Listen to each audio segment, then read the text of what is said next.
Ang kaibahan lang kasi ngayon, kuya, hindi na yung ibang tao na naghanap ng promoter, 'di ba? Dati kasi doon tayo nasisira eh, kasi yung ibang tao yung naghanap ng promoter eh, kaya napunta tayo sa mga So Diba? ngayon, ang ginawa ko na kasi ngayon sa totoo lang para malaman ng lahat, ang ginagawa ko kasi ngayon, ako na ang naghahanap ng promoter para wala nang ibang magpabida-bida ba?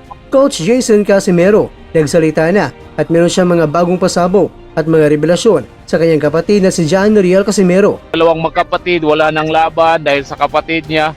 Di ba? Nangyari ba? Nangyari ba? Iwan ko sa kanila, yun yung mga sabi-sabi nila eh. Diba?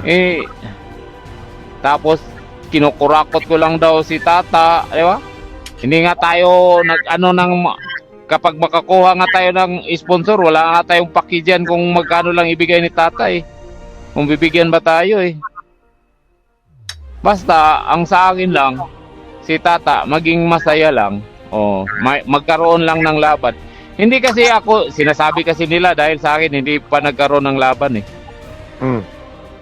And dahil sa akin kaya nagkaganito daw yung buhay ni Tata.